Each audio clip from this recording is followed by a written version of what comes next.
Gold trusted gold buyers. మీరు తాకట్టు పెట్టిన బంగారాన్ని విడిపించి ఈ రోజు ఉన్న మార్కెట్ ధరకు కొనబడను. నా పైన చేతబడి కూడా జరిగింది అని చెప్పి మీరు అన్నారు సార్. మీ పైన జరిగిన అక్రమ కేసులు వాటి గురించి అన్ని వివరాలు అందరికీ తెలుసు. దాని నుంచి మీరు కడిగిన ఒక ముత్యంలాగా ఎలా బయటపడ్డారో కూడా అందరికీ తెలుసు. అయితే ఈ చేతబడి చేపించిన వ్యక్తులు ఎవరు సార్? అది తెలియదండి. ఇప్పుడు కూడా అది చాలా ఇండస్ట్రీలో కూడా ఇప్పుడు కూడా బిజినెస్, ఫిలిం ఇండస్ట్రీ తర్వాత వాటిలంతా ఇప్పుడు జరుగుతూనే ఉన్నాయి ఇప్పటికీ. కేరళలో చాలా ఫేమస్ చోటానికరే అని చెప్పి ఒక ప్లేస్ ఉంది సార్. అక్కడ ఈ చేతపడి చేసింది తీసేయడం చాలా మందికి తెలియదు. అంటే రకరకమైన మెథడ్స్, విచ్ క్రాఫ్ట్ అంటారు చూసారా, రకరకమైన ఇవి ఇంకా జరుగుతూనే ఉన్నాయి సార్. కేరళ వాళ్ళకి బాగా తెలుసు ఎట్లా దాన్ని ప్రయోగం చేయడం, ఎట్లా దాన్ని చేయడం, డల్ చేయడం, లేకపోతే మనస్పర్ధాలు తీసుకురావడం, అది ఇప్పుడు కూడా ఉందన్నమాట. అది అప్పట్లో నాకు అంటే కొందరు ఏం చెప్పారంటే కొంచెం టైంలో అంతా ఇది జరిగింది చెప్పేసరికి నేను కూడా తర్వాత అక్కడికి వెళ్ళిపోయి, అంటే వాళ్ళు ఏదో చేశారండి, ఏదో పూజ చేయాలన్నారు, ఏదో చేసాం, విడిపించాం, అయిపోయింది అన్నారు. ఓకే, అదేం నేను కాదు అని నేనేం చెప్పను. బట్ నేను ఏమి నమ్ముతానంటే నేను చెప్తున్నాను చూసారా, టైం అనేది, ఆ డెస్టినీ అనేది ఒక డిజైన్ పెట్టేసింది సార్. ఈ సంవత్సరం ఇది, ఈ సంవత్సరంలో ఈ నెల ఇది, ఈ నెలలో ఈ వారం ఇది, వారంలో ఈ రోజు ఇది, అది జరిగి తీరాలి. అది జరిగి తీరాలి సార్. అది నా ఎక్స్పీరియన్స్తో చెప్తున్నాను. మనం వేరే వాళ్ళ మీద చెప్పొచ్చు, వీడు తొక్కేసాడు, వీడు నొక్కేసాడు, వీడి వల్ల జరిగింది, వాడు. ఆ టైం అలా జరిపిస్తుంది. ఆ టైం కొందరితో చేయిస్తుంది. వాళ్ళకి చెయ్యాలన్న ఉద్దేశం లేదు, అది వాళ్ళ రాతే. అది వాళ్ళ రాతే. ఆ కర్మ, అదే కర్మ అనేది ఆ తప్పు చేయిస్తుంది. అక్కడ వాళ్ళ తర్వాత అనుభవిస్తారు. ఖచ్చితంగా సార్, ఖచ్చితంగా వాళ్ళు ఫ్యామిలీతో అనుభవిస్తారు. నాకు దెబ్బ తగిలిందంటే నా చేయి నొప్పి అండి, నా ఇంట్లో పిల్లలకు దెబ్బ తగిలితే ఏంటండి, వాళ్ళకన్నా నాకు నొప్పి ఉంటాడు. అది అలాగే రోగాలు రావడం, రోగాలు కూడా టైంని బట్టి సార్ వస్తుంది. మన బాడీలో ఫుల్ ఏంటంటే, అంటే నేను కొంచెం ఎస్ట్రాలజీ చదివాను సార్. మన బాడీలో ప్రతి part is connected to planet అండి సార్. ఏదో ప్రాబ్లం ఉంది అంటాడు డాక్టర్, అంటాడు నీకేమీ లేదు, నువ్వు బాగానే ఉన్నావా, నువ్వు ఎక్కువగా ఆలోచిస్తున్నావు, నీ రిపోర్ట్స్ అని బ్రహ్మాండంగా ఉంది అంటాడు. కానీ అతనికి సరిగా లేదు, రాత్రి నిద్ర పట్టట్లేదు, శ్వాస సరిగా రావట్లేదు, ఏదో అంటాడు. అన్డయాగ్నోజబుల్ డిజీజ్ అంటారు. వాడి కష్టం వాడికి ఒక్కడికే తెలుస్తుంటుంది, వాడికే తెలుసు. అదే దట్ ఈస్ టైం. అలాగే బాగా తాగుతాడు సార్ వీడు, ఉదయం మధ్యాహ్నం సాయంత్రం పూట తాగుతాడు, 10 సంవత్సరాల నుంచి తాగుతున్నాడు, కానీ ఇంకా బ్రహ్మాండంగా ఉన్నాడు అంటారు. అది టైమే. అంటే ఆ గ్రహాలు, లోపల ఉన్న గ్రహాలు అంత బలంగా ఉంటాయి సార్. యాక్సిడెంట్ జరుగుతాయి సార్, అయిపోయాడు అనుకుంటాం, బ్రతికిపోతారు, తిరిగి వస్తాడు. కొందరు నుంచి అలా పడిపోతారు. అవును. All this is connected to time అండి. Family, career, health, wealth, prosperity, అధికారం, అవన్నీ టైం కనెక్టెడ్. మనం అందుకే చెప్తాను కదా, అవతల వాడిని చూసి ఎప్పుడు మనం వాడెలా ఉన్నాడు నాకు ఇలా ఉండాలి, అవదు, కష్టం సార్. ఆస్ట్రాలజీ అన్నారు కాబట్టి నాకు ఒక చిన్న డౌట్ ఉంది. అంటే మీకు గురుడి స్థానం చాలా బలంగా ఉంది, బుధ గురు, అంటే నాకు కొంత అవగాహన ఉంది, అందుకని అడుగుతున్నాను. మీ జాతకం ప్రకారం బుధ స్థానం, గురు స్థానం చాలా బలంగా ఉంది. అండ్ మీకే తెలియకుండా చిన్నప్పుడు ఒక ఆర్ట్ ఫామ్ నేర్చేసుకున్నారు, మార్షల్ ఆర్ట్స్. అంటే గురుగ్రహం బలంగా ఉన్న వాళ్ళకి ఆర్ట్స్ వచ్చేస్తాయి. ఖచ్చితంగా మీ జాతకంలో మీరు ఇండస్ట్రీలోకి ఒక ఆర్ట్ వైపు రావాలని రాసిపెట్టి ఉండాలి, కానీ మీ జాతకంలో అది లేదంట. అవును. ఎలా సార్? ఇది పూర్తిగా విరుద్ధంగా ఉంది. పైవాడు అండి, ఇక్కడే వస్తుంది. ఇప్పుడు అన్నిటికన్నా శక్తి అనేది మహాశక్తి సార్.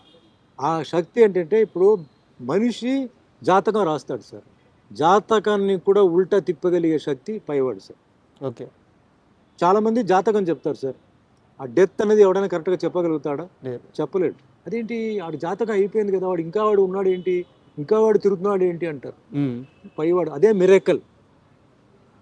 మిరాకిల్ మీనింగ్ ఏంటంటే అది, వాడికి టైం అయిపోయింది. ట్రాజెడీ మీనింగ్ ఏంటి, అదేంటి అప్పుడే చనిపోయాడు, పాపం చిన్న వయసు, వాడికి ఇంకా మంచి భవిష్యత్తు ఉంది కదా, జాతకంలో అలా లేదు కదా. కర్మ. పెళ్ళి అయిన తర్వాత అన్ని జాతకాలు చూసి పెళ్లి చేస్తారు సార్ కదా. అవును. మ్యాచ్ అయిందా లేదా. అవును, చాలా ముహూర్తాన్ని బట్టి టైం తాళి కడతారు. అవును. ముహూర్తానికి ఫస్ట్ నైట్ పంపుతారు, అన్నీ పంపుతారండి. ఎందుకు విడిపోతున్నారండి?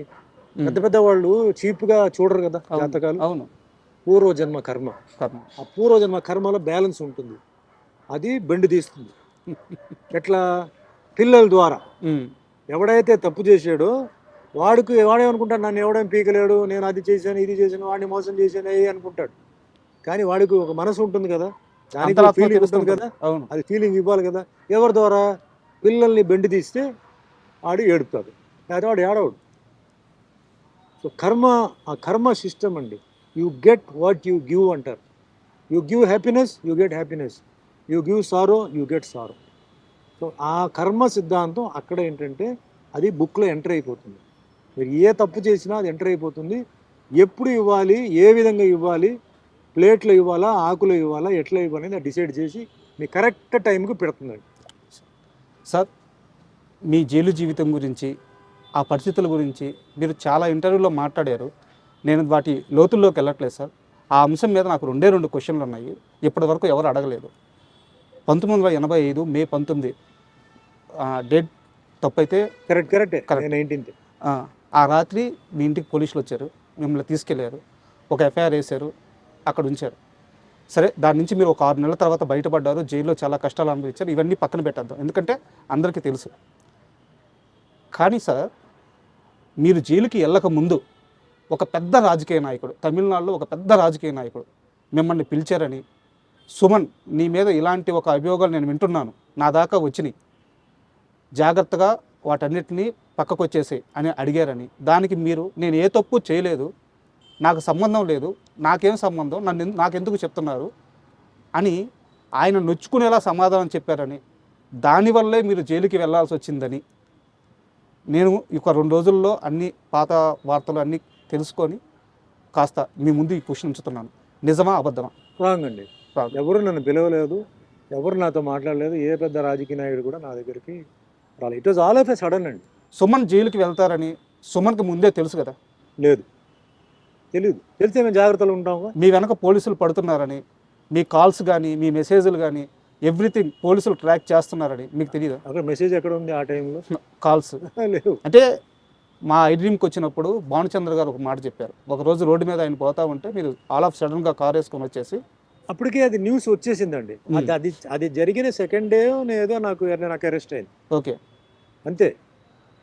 అది ఆయన చేసిన సెకండ్ డేకి నాకు అరెస్ట్ అయింది సార్.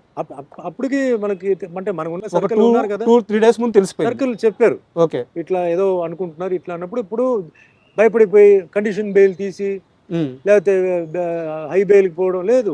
నేను I wanted it, let it come. I was prepared come what be. ఎందుకంటే అలా చేసినప్పుడు వేరే ఎవడో చేయాలనుకున్న వాడు ఇంకా దారుణంగా ఏదో ఒకటి చేస్తాడు. ఇప్పుడు ఇలా వెళ్ళిపోవడంతో ఏంటంటే వాడి మైండ్లో వేరే ఏదైనా ఉండుంటే అది వెళ్ళిపోయాడు లోపల, అమ్మయ్య నా ఇదే అనుకొని కొంచెం వాడు రిలాక్స్ అవుతాడు. అది అవలేదు అనుకోండి, ఇంకా వేరేదైనా వాడు చేయవచ్చు కదా. సో రాని చూద్దాం, నా టైం ఎలా ఉందో చూద్దాం, ఏం జరుగుతుందో చూద్దాం అని చెప్పి నేను ఐ ఫేస్డ్ ఇట్. నేనేమి పారిపోయి ఎవరి రికమెండేషను లేకపోతే ఎవరిది ప్రెషరు అట్లాంటిది ఏమి నేను అడాప్ట్ చేయలే. ఇట్స్ మ్యాటర్ ఆఫ్ టైం అండి, అంతే. రకరకంగా న్యూస్ ఉంటుంది, అది ఇది అని. బట్ నా లెక్క ప్రకారం అది ఓన్లీ టైం. ఆ టైం వచ్చేటప్పటికి ఎవరో ఒకరు దాన్ని చేయిస్తారు. మంచి చెడు.